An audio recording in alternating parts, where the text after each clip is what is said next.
One nation one election, ఒకే దేశం ఒకే ఎన్నిక. చాలా సింపుల్ గా అనిపించే ఈ నినాదం విధానం వెనుక చాలా పెద్ద పెద్ద చిక్కు ప్రశ్నలే ఉన్నాయి. అవి ఏంటంటే రాజ్యాంగం, సమాఖ్య వ్యవస్థ, రాష్ట్రాల హక్కులు, ఎన్నికల ఖర్చు, రాజకీయ ప్రయోజనాలు ఇంకా ఎక్కువే ఉన్నాయి. ఇంకా ఎక్కువ ఏంటి? దీనికి డీలిమిటేషన్కి ఏమన్నా సంబంధం ఉందా? అండ్ ఇంతకుముందు ఎలా ఉండేది, ఇప్పుడు ఎలా ఉండబోతుంది?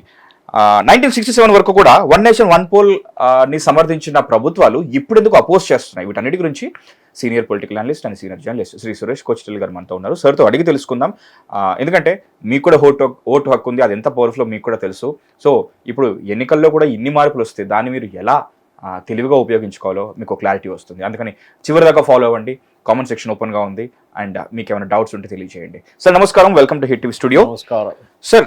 నాకు చిన్న curiosity sir, in general election commission, I guess మనం కట్టే ట్యాక్సెస్తోనే గవర్నమెంట్స్ అన్ని నడుస్తాయి కాబట్టి, సో ఎవరైనా సరే ఏ రోడ్ క్యా తుమారా బాబ్కా అంటే హా మెరాయి బాబ్కా క్యూకి మెరాయి ట్యాక్సే బంతా అనే ఎలాగైతే ప్రౌడ్గా అంటుంటామో, ఇన్ జనరల్ ఎలక్షన్ కమిషన్కి అదేం ఫండెడ్ బాడీ కాదు, వాళ్ళకి జీతాలు ఎక్కడి నుంచి వస్తాయి? లైక్ మనం కట్టే ట్యాక్సెస్ నుంచే కదా.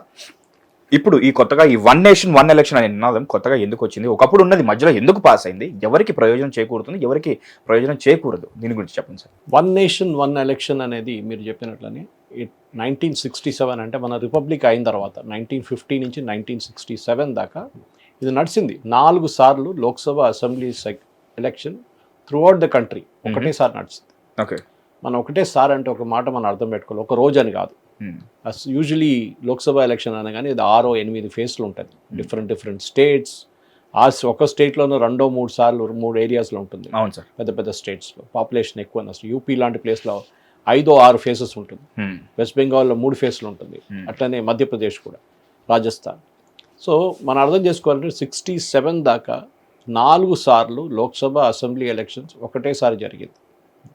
మళ్ళీ ఏమైంది అప్పుడు? దాని తర్వాత ఎందుకు ఆపేశారు? దానికి కారణాలు ఉన్నాయి.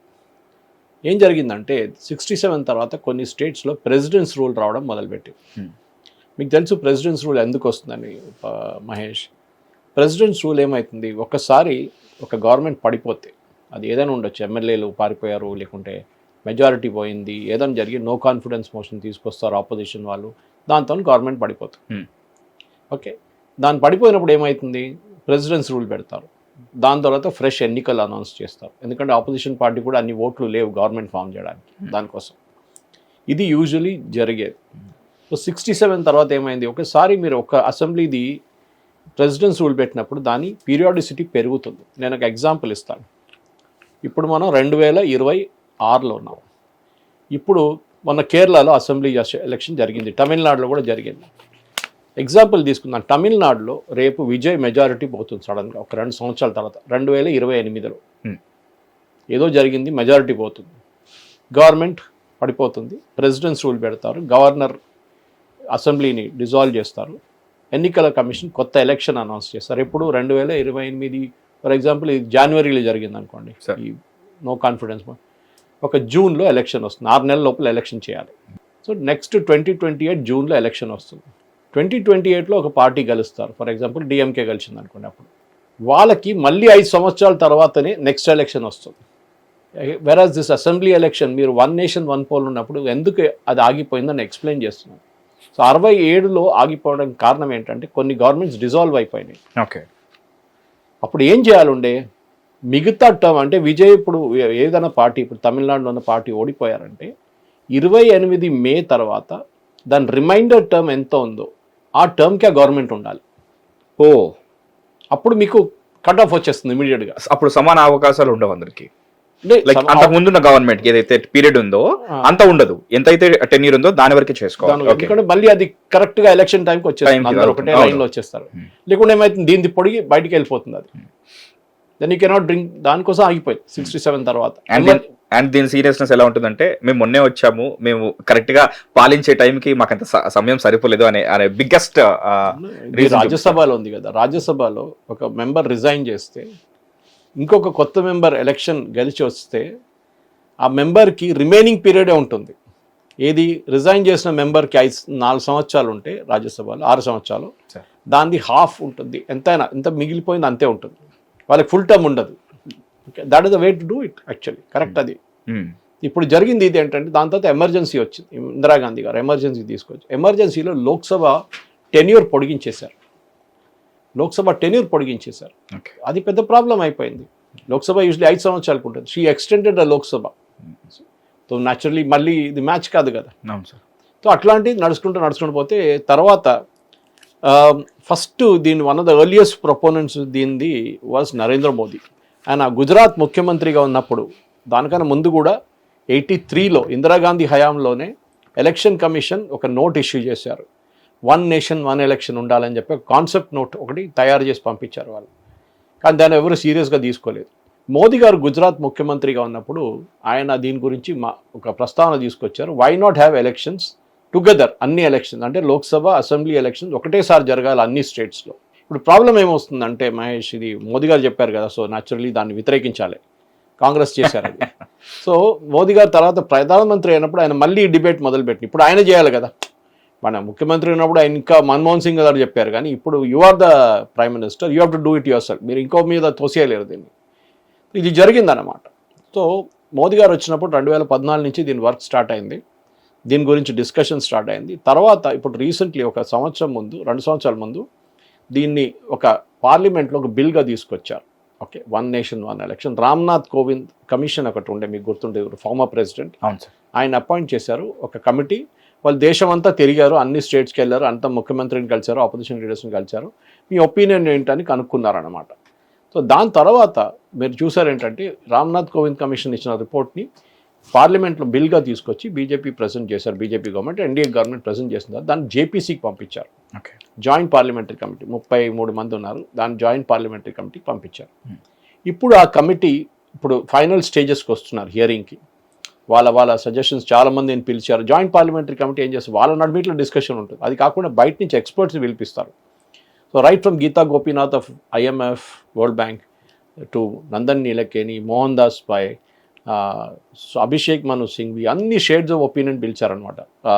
హరీష్ సాల్వే, వీళ్ళందరిని పిలిచి మీ ఒపీనియన్ ఏంటి, ఇది ఎట్లా చేయాలి, ఏం చేయాలి, ఎట్లా చేయాలి, మీరు అందరూ almost everybody said yes we should have it. దాని కారణాలు చాలా క్లియర్.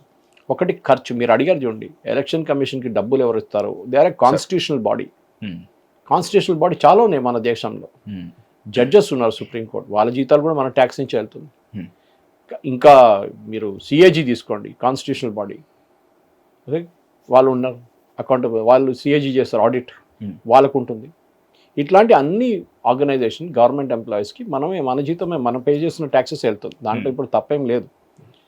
కానీ ఎలక్షన్ కమిషన్కి జోకింగ్లీ మనం ఒక మాట చెప్పొచ్చు, వాళ్ళకి యాక్చువల్లీ వాళ్ళ రెవెన్యూ స్ట్రీమ్ ఒకటి ఉంది, ఏం సార్, క్యాండిడేట్ డిపాజిట్. ఓకే, ఒక కాన్స్టిట్యున్సీలో 20 మంది క్యాండిడేట్ ఉన్నారు చూడండి, నాకు ఎగ్జాక్ట్ డిపాజిట్ అమౌంట్ తెలియదు, కానీ క్యాండిడేట్ డిపాజిట్ పోతాయి, డిపాజిట్ గల్లంత అయిందని చెప్తారు చూడండి. అట్లా 20 క్యాండిడేట్ గల్లంత అయితే ఎంత డబ్బులు వస్తుంది వాళ్ళకి, 543 కాన్స్టిట్యున్సీలు ఎంత డబ్బులు వస్తుంది. దాని తర్వాత అసెంబ్లీ ఎలక్షన్ ఉంటుంది, అక్కడ ఇంకా పండుగ. ఓకే, ఉత్తరప్రదేశ్లో 430 సీట్లు ఉన్నాయి, ఆలోచించండి. దాంట్లో మినిమం ఒక కాన్స్టిట్యున్సీ 10 మంది డిపాజిట్ పోతుంది. అది రెవెన్యూ ఎక్కడ వెళ్తుందో తెలియదు, కానీ అది ఎలక్షన్ కమిషన్కి వెళ్తుందా లేకుంటే గవర్నమెంట్ ఆఫ్ ఇండియా అకౌంట్లో వెళ్ళి పడుతుందో తెలియదు. That's a big business actually, మంచి బిజినెస్ అది. కానీ ఖర్చులు కూడా అంతే కదా. ఎలక్షన్ కమిషన్ ఆర్డర్ చేస్తారు ఈవీఎంలు, ఆ ఈవీఎం తయారు చేస్తున్న కంపెనీలు గవర్నమెంట్ కంపెనీలు ఉంటాయి మోస్ట్లీ, BEL కానీ అట్లాంటి, ముందు ECIL కూడా చేస్తుండే, ఇప్పుడు చేస్తున్నారు లేదో తెలియదు నాకు. వీళ్ళకి డబ్బులు ఇవ్వాల్సి వస్తుంది. అది కాకుండా ఈ ఎలక్షన్ ఒఫీషియల్స్, అక్కడ ఇంకో పాయింట్, ఎందుకు ఈ 1 నేషన్ 1 ఎలక్షన్ రావాలని చెప్తున్నారు. ఒకటి, అన్ని ప్లేసెస్లో ఒకటేసారి ఎలక్షన్ జరుగుతుంది, అంటే ఒక రోజు కాదు. నేను దీని ముందు ఎక్స్ప్లెయిన్ చేశాను మీకు, కొన్ని గ్యాప్స్ ఉంటుంది, 2 నెలలు పడుతుంది యూజువలీ. ఏప్రిల్లో మొదలైతే మే 1st వీక్ దాకా ఈ ఎలక్షన్ నడుస్తూనే ఉంటుంది అన్నమాట. సో మనం అర్థం చేసుకోవాలి ఏంటంటే, ఒకటి, ఎవరిని వాడుతారు మీరు ఎలక్షన్ ప్రాసెస్లో, టీచర్లు. ఎగ్జాక్ట్లీ సార్, అవును, they are the main thing. First వాళ్ళని మీరు ఇంటింటికి పంపిస్తారు, వెళ్ళి ఎలక్షన్ రోల్ చెక్ చేయండి రా అని చెప్పి. అంటే ఒక స్కూల్లో, ఒక గవర్నమెంట్ స్కూల్లో ఒక 30 మంది టీచర్లు ఉన్నారంటే 5 మందిని ఈ పని మీద పంపిస్తారు. 5 మంది చదువు ఎవరు చెప్తారు పిల్లలకి, ఎవరు లేరు. ఆ టీచర్లు ఒక నెల పాటు దాని వెనక తిరిగితే ఒక నెల పాటు స్కూల్ ఉండదు వాళ్ళకి, పిల్లల క్లాస్ ఉండదు. ఇంకెవరో సబ్స్టిట్యూట్ టీచర్ పెడతారు, కానీ అంత ఎఫెక్టివ్గా ఉండదు. దాని తర్వాత టీచర్ని ఎలక్షన్ డ్యూటీకి పంపిస్తారు. అంటే మీరు ఈవీఎంలు కలెక్ట్ చేసుకోండి, ఈవీఎం కలెక్ట్ చేసుకున్న తర్వాత దాన్ని తీసుకొచ్చి టెస్ట్ చేసి మీరు బూత్కి వెళ్ళి కూర్చొని మళ్ళీ అది అంత ఓటింగ్ అంతా అయినాక దాన్ని డిపాజిట్, అంటే అక్కడే 3-4 రోజులు పోతాయి. దాని తర్వాత కౌంటింగ్ రోజు మళ్ళీ వాడుకుంటారు వీళ్ళు. టెక్నికలీ ఒక 2 నెలల పాటు ఈ టీచర్లు ఉండరు. ఆలోచించండి. అది ఒక లోక్సభకే, మళ్ళీ అసెంబ్లీకి అది రిపీట్, మళ్ళీ మున్సిపల్ కార్పొరేషన్ అది రిపీట్, పంచాయత్ పోల్ మళ్ళీ రిపీట్. సో టీచర్లు ఒక 5-6 నెలలు టెక్నికలీ స్పీకింగ్ వాళ్ళు ఉండరు ఒక 2-3 సంవత్సరాల్లో. ఎందుకంటే మన దేశంలో ఎలక్షన్ ఎప్పుడు నడుస్తూనే ఉంటాయి. పంచాయతీ అయిపోతే మున్సిపల్ అయిపోతే అసెంబ్లీ అయిపోతే లోక్సభ, దాంట్లో బై ఎలక్షన్లు అన్నీ ఉంటాయి. ఈ ప్రాబ్లం ఏమొస్తుందంటే మహేష్, ఈ ఎలక్షన్ వచ్చినప్పుడు ఒక కోడ్ ఆఫ్ కాండక్ట్ అని ఒకటి ఉంటుంది. అంటే ఆ టైంలో మీరు గవర్నమెంట్ స్కీమ్లు అనౌన్స్ చేయకూడదు, కొత్త స్కీమ్లు ఏమి అనౌన్స్ చేయకూడదు.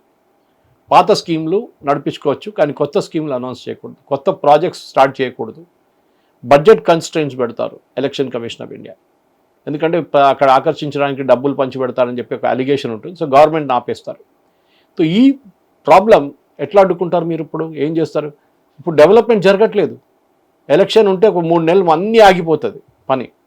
ఒక 4 ఎలక్షన్ ఉంటే 4 ఎలక్షన్కి అదే మోడ్ ఆఫ్ కాండక్ట్, మళ్ళీ ఖర్చులు ఏం లేవు, గవర్నమెంట్ డిసిషన్ తీసుకోలేరు. సో ఇప్పుడు 1 నేషన్ 1 ఎలక్షన్ ఏమవుతుందంటే ఒకటేసారి అయిపోతుంది అన్నీ.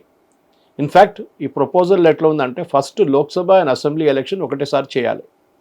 ఓకే, ఒక రోజు కాదు, ఒకటేసారి చేయాలి. అంటే ఒక 2 నెలలైనా పడుతుంది లోక్సభ ఎలక్షన్ కానీ ఫినిష్ చేయాలి. నేను చెప్పాను దీనికన్నా ముందు కూడా. అసెంబ్లీ కూడా కొన్ని స్ప్లిట్ చేస్తారు కొన్ని స్టేట్స్లో. వెస్ట్ బెంగాల్లో మనం 2 ఫేజ్లో జరిగింది సార్. ఓకే, బీహార్లో 4 ఫేజ్లో జరిగింది. దీని తర్వాత ఇప్పుడు ప్రపోజ్ చేస్తున్న 1 నేషన్ 1 ఎలక్షన్ ప్రపోజల్లో బిల్లో వితిన్ 100 days 100 రోజుల లోపల మీరు పంచాయత్ అండ్ మున్సిపల్ ఎలక్షన్ కూడా చేసేసేయాలి. అంటే within a matter of 3 months 4 months అన్నీ అయిపోతుంది. ఏది లోక్సభ అసెంబ్లీ అన్నీ ఫినిష్ అయిపోతుంది. దాని తర్వాత మీరు డూ గవర్నెన్స్, మళ్ళీ ఎలక్షన్ కాదు, ఇంకోటి గవర్నెన్స్ నడిపియండి. దేనికైతే ఎన్నుకోబడ్డారో అది చేయండి. లేకుంటే ఏమంటారు వాళ్ళు, మేము ఏం చేయలేము సార్, అక్కడ మోడల్ కోడ్ ఆఫ్ కాండక్ట్ వచ్చింది, ఇప్పుడు మీరు రోడ్ అడుగుతున్నారు, డ్రైనేజ్ అడుగుతున్నారు, పైపులు వేయమంటున్నారు, మేము ఎట్లా వేస్తాం, మాకు ఖర్చు చేస్తే మాకు ఎలక్షన్ కమిషన్ మమ్మల్ని తిడతారు, వాళ్ళు పిలిచి వార్నింగ్ ఇస్తారు, వార్నింగ్ లెటర్ ఇస్తారు. ఇది వాళ్ళకి భయం ఉందన్నమాట. ఇప్పుడు ఎక్స్క్యూజ్ లేదు. ఆ 3, 4, 5 నెలలు పక్కన పెడితే మిగతా టైం మీరు 4 సంవత్సరాలు you start governing the country, administrating the country.